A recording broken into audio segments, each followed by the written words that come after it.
अस्सलामुअलैकुम एवरीवन। आज की वीडियो के अंदर मैं आपके साथ डिस्कस करूंगी आपकी कम्युनिटी मेडिसिन का एक बहुत इंपॉर्टेंट टॉपिक जो हम आपकी बुक एक्सेल से पढ़ने लगे हैं। बहुत सारे क्वेश्चंस मुझे आते हैं कि हमें एक्सेल से पढ़ना चाहिए या हमें पार्ट से पढ़ना चाहिए। तो जो टॉपिक्स आपको एक्सेल से करने हैं वो मैं आपको एक्सेल से करवाऊंगी और जो आपने पार्ट से करने हैं वो मैं आपको पार्ट से कराऊंगी। तो आपने इस बात की टेंशन नहीं लेनी, इंशाल्लाह आपका सिलेबस कंप्लीट होगा।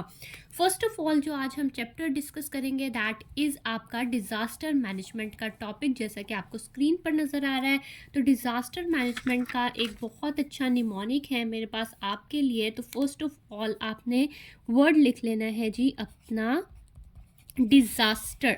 ठीक हो गया, डिज़ास्टर आपने लिख लिया। अगर आपको कुछ भी नहीं आ रहा है इस चैप्टर के अंदर, तो मैनेजमेंट का आपको क्वेश्चन आ गया है, तो आपने उसको किस तरह से लेकर चलना है। तो डी से आपने लिखना है जी डिटेक्शन। आपने डिटेक्शन करनी है। कोई भी आपको फ्लड आ गया, अर्थक्वेक आ गया है, तो आपने करनी होती है सबसे पहले डिटेक्शन। तो डिज़ास्टर के डी से सबसे पहले आपने करनी है डिटेक्शन। देन आई से आपके पास आ जाता है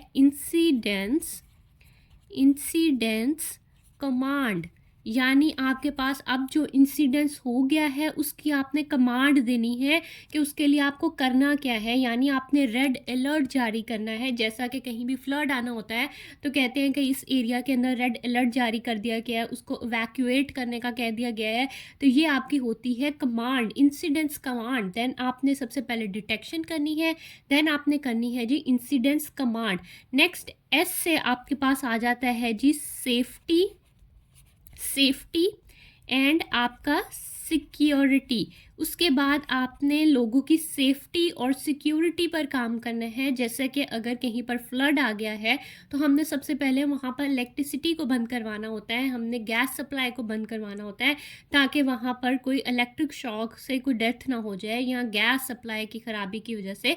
तो हमने सेफ्टी और सिक्योरिटी का ख्याल रखना होता है। ठीक हो गया। उसके बाद आपके पास आ जाता है जी ए। तो ए से आपने असेस करना होता है। आगे मैं आपको बताऊंगी कि असेस आप किस तरह से करते हैं डिज़ास्टर को। तो आपने असेस करना होता है कोई भी जो हैज़र्ड या डिज़ास्टर आपके पास आ गया है, आपने उसकी असेसमेंट करनी है। किस तरह से असेसमेंट करनी होती है, आप चेक करते हैं कि वहाँ पर कितनी ज़्यादा कैजुअलिटीज़ हो गई हैं, कितना ज़्यादा एनिमल का डैमेज हो गया यानी लिविंग ऑर्गेनिजम्स का, कितना ज़्यादा जो है पब्लिक प्रॉपर्टी जो है वो ख़राब हो गई है, कितना आपके जो बेसिक फैसिलिटीज़ थी यानी टेलीफोन की फैसिलिटी, आपकी गैस, इलेक्ट्रिसिटी, आपका वाटर सप्लाई, सीवेज सिस्टम कितना वो ख़राब हो गया है। तो हम उससे असेस करते हैं कि कितनी आपकी हैज़र्ड की शिद्दत थी। ठीक हो गया। उसके बाद आपके पास जो एस आता है अगेन उससे आता है जी स्पोर्ट। आपने लोगों को सपोर्ट प्रोवाइड करनी होती है जहाँ पर भी डिज़ास्टर आ जाता है। अब वहाँ डिज़ास्टर आ गया तो आपने उनको सपोर्ट प्रोवाइड करनी है। ना सिर्फ आपने उनको फाइनेंशियल सपोर्ट प्रोवाइड करनी होती है, बल्कि आपने उनको मॉरल और मेंटल सपोर्ट भी प्रोवाइड करनी होती है। क्योंकि जब भी पोस्ट डिज़ास्टर देखा जाता है तो वहाँ पर बहुत सारे ऐसे वर्नरेबल जो कम्युनिटी होती है, जैसे बच्चे या आपके पास प्रेग्नेंट वुमेंस वगैरह, तो उनके अंदर मेंटल डिसऑर्डर्स भी काफ़ी ज़्यादा पाए जाते हैं। जैसा कि आपके पास एपीएस का वाक़या हुआ था, तो वो भी आपके पास एक तरह का डिज़ास्टर था। ठीक है।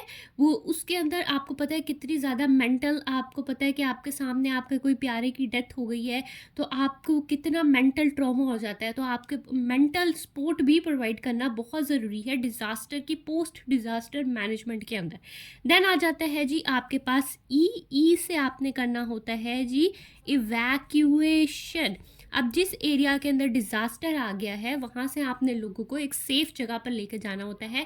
आपने इवैक्यूएट करनी होती है उस जगह को। आपने उनको एक अच्छी जो प्रॉपर जगह है, ताकि वहाँ पर ओवर क्राउडिंग ना हो जाए, ताकि वहाँ सीवेज सिस्टम को बेहतर किया जा सके, ताकि वहाँ देखा जा सके कि हैज़र्ड जो आया है, जो डिज़ास्टर आया है, उसकी शिद्दत कितनी ज़्यादा है, उसको किस तरह से मैनेज करना है। तो आपने लोगों को, और जो इंजरीज़ हैं, जो इंजर्ड लोग हैं, उनको इवैक्यूएट करना स्टार्ट कर देते हैं। तो इसलिए इसके अंदर आ जाती है जी इवैक्यूएशन। देन आपके पास जो लास्ट पॉइंट है, सॉरी अब मैंने टी को मिस कर दिया, सॉरी, टी के साथ आपके पास आ जाता है जी ट्राई एज एक बहुत इंपॉर्टेंट कॉन्सेप्ट है और ये आपका बहुत इंपॉर्टेंट यूक्यू भी है।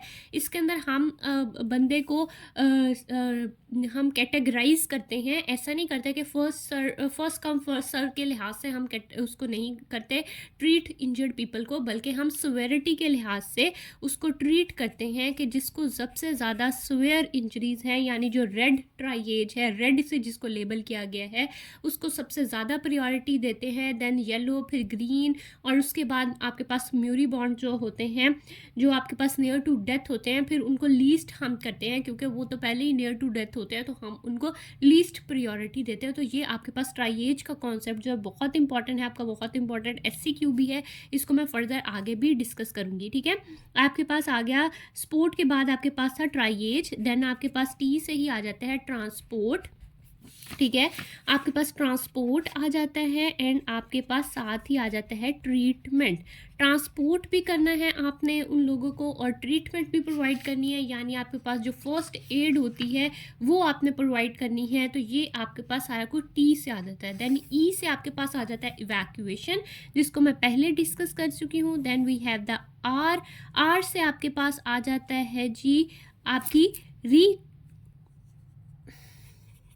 रिकंसिलिएशन। ठीक है जी, रिकंसिलिएशन। उसके बाद आपने उनको रिकंसाइल करना है, यानी आपने उनको मोरल सपोर्ट प्रोवाइड करनी है। ठीक हो गया, तो ये आपके कुछ इंपॉर्टेंट पॉइंट्स थे। ठीक है, रिहैबिलिटेशन प्रोवाइड करनी है, आपने उनको रिपेयर प्रोवाइड करना है, आपने उनको रिहैबिलिटेशन, रिलीफ और रिकंस्ट्रक्शन की फैसिलिटीज़ प्रोवाइड करनी है। तो ये सारा कुछ आपका R से आ जाता है। तो ये आपने कुछ इंपॉर्टेंट पॉइंट्स, अगर आपको बिल्कुल भी चैप्टर में कुछ याद नहीं रहता तो ये निमोनिक आपने ज़रूर याद रखना है, क्योंकि आपके पास मैनेजमेंट का क्वेश्चन कई बार आ जाता है आपके SCQs के अंदर, तो आपने इस निमोनिक से इसको ज़रूर याद रखना है। नेक्स्ट मैं आपके साथ डिस्कस करती हूँ। फर्स्ट ऑफ ऑल आपके पास आ जाता है डिज़ास्टर होता क्या आपके पास। डिज़ास्टर कोई भी ऐसा एक सडन एक्सीडेंट हो सकता है आपके पास, कोई भी ऐसी एक नेचुरल आपके पास कैटास्ट्रोफर हो सकता है जो ऐसा कॉज करता है डैमेज और लॉस ऑफ द लाइफ को। ठीक है, इसके अंदर आपके पास 4 Ds आते हैं, आपके पास 4 Ds आते हैं। सबसे पहले आपके पास है जी डिज़ास्टर, एक D से आपके पास बनता है डिज़ास्टर, दूसरे D से बनता है आपके पास ये डैमेज कॉज करता है, तीसरे D से बनता है ये आपके पास डिटोरिएशन कॉज कर देता है। ठीक है जी, नेक्स्ट D से आपके पास बनता है ये आपकी डिसरप्शन कर देता है। ठीक है जी, डिसरप्शन कॉज कर देता है। तो ये 4 D से आपने इसको ज़रूर याद रखना है, दैट इज़ डैमेज, जो आपके पास कॉज करता है डैमेज को, आपके पास इकोलॉजिकल डिसरप्शन कर देता है, यानी आपकी इन्वायरमेंट जो है वो डिस्टर्ब हो जाती है, डिसरप्ट हो जाती है, और लॉस ऑफ ह्यूमन लाइफ हो जाती है, और deterioration of human health services हो जाती है।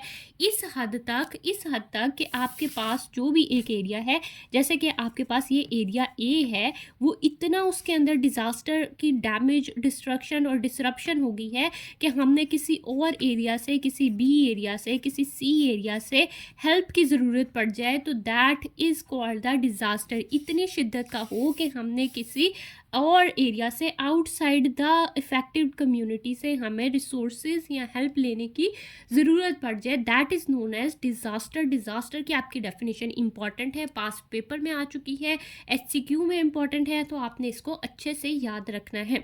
नेक्स्ट आपके पास आ जाती है जी हैज़र्ड। क्या होता है, तो हैज़र्ड भी कई बार हैज़र्ड, रिस्क, डिज़ास्टर, ये आपसे पूछ लिया जाता है वाइवा के अंदर, इनके दरमियान में डिफ्रेंशिएट कर दें तो हैज़र्ड होता है कोई भी ऐसी चीज़ जो थ्रेटन करती है आपकी लाइफ को या आपकी प्रॉपर्टी को, that is known as hazard. उसके बाद आपके पास आ जाता है रिस्क। क्या होता है, तो रिस्क ऐसी प्रोबेबिलिटी है, प्रोबेबिलिटी ऑफ समथिंग हैपनिंग, कोई भी ऐसी चीज़ जो हैपन हो तो that is known as risk.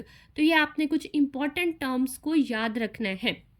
Next we come to the diagrammatic representation of the nuclear explosion. तो इसके अंदर क्या होता है, आपके पास 2 किलोमीटर के अंदर क्या क्या होगा, बॉम्ब साइट में कहीं भी आपके पास बॉम्ब ब्लास्ट हो गया है तो उसकी 2 किलोमीटर में क्या होगा, 2 से 4 किलोमीटर में क्या होगा, और 4 से 9 किलोमीटर के अंदर क्या होगा। तो सबसे पहले 2 किलोमीटर के अंदर देखते हैं, जिसके अंदर आपकी जो लिविंग बींग्स हैं, आपकी वेजिटेशंस हैं, और आपके जो रॉक्स वगैरह हैं, रॉक्स मेल्टेड हो जाएंगी, आपकी वेजिटेशन चार्ड हो जाएंगी, और आपकी लिविंग बींग्स जो हैं वो भी आपकी डेथ की तरफ चली जाएगी। तो ये आपके 2 किलोमीटर के अंदर होगा।